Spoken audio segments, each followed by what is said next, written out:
In this vlog, I'm going to take you around an exercise science conference, running tour around the city, and my amazing singing abilities. In late February 2025, I attended a regional academic conference in Fayetteville, Arkansas. The trip started off great. I hit the road with one of my professors. He is a professor at OU, Dr. Pinku. He studies metabolism, obesity, and ketogenic diet, everything related to metabolism, pretty much. This is Akram. She's studying menstrual cycle and metabolism in his lab. She's his student. And this is Sashki. Did I say it right? Sakshi. I get it wrong every time. I'm sorry. She also studies menstrual cycle, but related to RMR, resting metabolic rate, right? Yeah. Cool. And we're all going to a conference. Dr. Pinku is from Israel, Akram is from Iran, and Sakshi is from India, and I am from Brazil. So our 4-hour drive felt like an international road trip. When we arrived, the hotel was interesting. The decor looked like someone dumped an entire 80s movie into the rooms, and the room keys, they were fake student IDs, apparently featuring famous actors I didn't recognize. Totally weird, but kind of charming in a chaotic way. That night, we went out for Thai food. The food was great, but the bed waiting for us after our 4-hour drive was even better. The next day, while my friends and professor went to the conference, I decided to take the morning to explore the city. It's a very cute town. It's like very hilly. It's almost like San Francisco, but in the south. I think Arkansas is considered south. Yeah. A lot of hills. Going down is better than going up. I put a close by park on the GPS. I think I'm here, or at least at the beginning of it, because there's like a road for activities. Let's see. The park that I started at was basically just a straight path, back and forth. But it had some nice views along the way. It looks like a spaceship, but I think it's just a place to look over the park. Look like a alien spaceship. Let's see if we can get up there. We're at the top of the spaceship. I think that's where the conference is. I think that's the library. Okay, the park was small. Let's head to the University of Arkansas. The university was founded in 1971, and even though it's almost the same age as my university, it actually looks much more modern. Lots of sleek buildings and updated architecture. Got to the campus. It's pretty out here, and it's starting to get warm. The wind is not so bad, but the hills, this is a hill, small, but a hill nonetheless. Woo! This campus started with just one building, and over time, one hallway, one classroom, one student at a time, it became something much, much bigger. And honestly, training and building trust in your own body is kind of the same. You don't start out running a 5K or lifting 100 pounds. You earn that trust. You build it. I didn't need to call an Uber. I didn't need a backup plan. I just moved one step at a time. And that's what training does, honestly. That's what research does. Little by little, you build proof that you're capable. And then one day you look up and you realize you can run around a city to explore and feel nothing but joy. All right, University of Arkansas tour. It's officially over. Let's go back to the hotel. Just finished my run. Got to the hotel. Now I'm gonna eat chicken and rice left over from yesterday. Save a bit of money, honey. Nice run.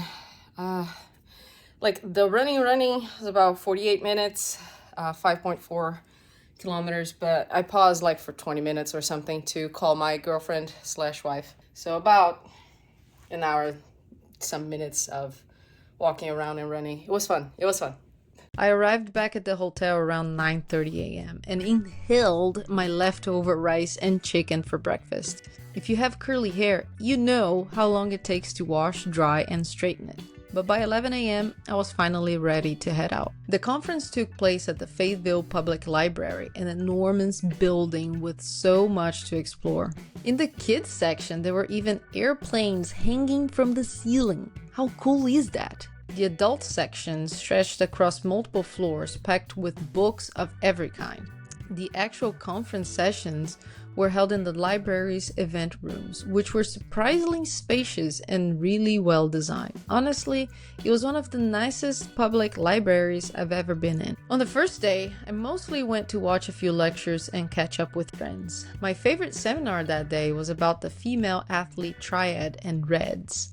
If you're not familiar with the term, REDS stands for Relative Energy Deficiency in Sports. It usually affects women who believe that being thinner and eating less will improve their body composition and performance. But over time, that can lead to serious health issues like decreased bone mineral density and even loss of the menstrual cycle.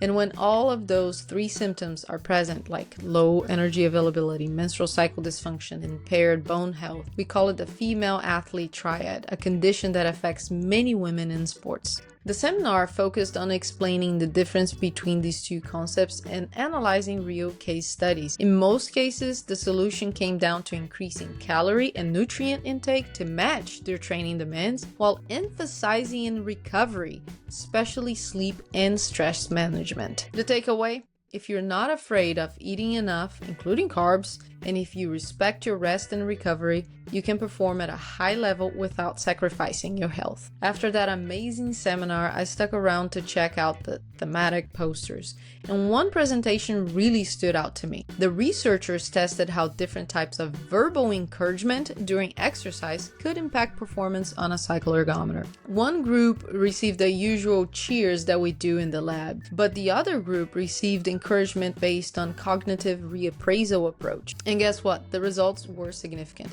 The group that received the cognitive reappraisal cues reported lower perceived exertion, meaning that exercise felt easier and they lasted longer before reaching exhaustion. That is, just by shifting the way they interpret the discomfort, they were able to perform better. Pretty cool, huh? Keep that in mind for your next workout. Sometimes the way you talk to yourself can be just as important as the way you train. That night, we went out to a Mexican restaurant for dinner, but we didn't realize we would arrive just before the closing time with a group of over 20 people. I felt kind of bad for the staff, but they were super kind and took great care of us. Thank you, team. After dinner, we were in the mood to have some fun, and we stumbled across a karaoke bar, the kind that you only see in movies. One of the students, the only one who could actually sing, kicked things off.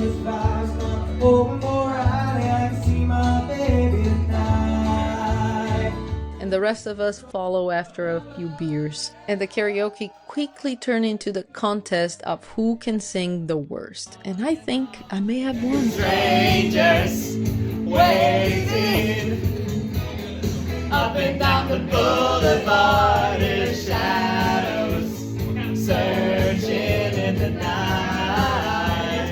Still, it was one of the most fun nights I've had in a while. It's just really nice to see everyone relax and smile outside of the academic pressure. The next morning, slightly sleep deprived, it was time for poster presentations.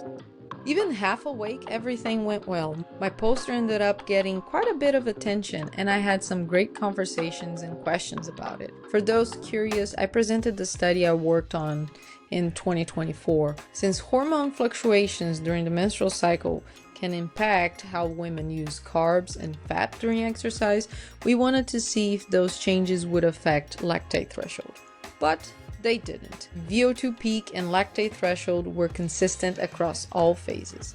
However, we did find that participants felt significantly more fatigue and pain during menstruation, which just reinforces how incredible women are at pushing through discomfort and still showing up. The presentations lasted through the morning, and then it was time for lunch. And yes, one of the perks of small conferences is that the registration fee includes food. Thank you, organizers. After lunch, it was time to head back home. Do you like the sunglasses that I scored for free? Well, it's time to leave now. Gonna hit the road. It was fun.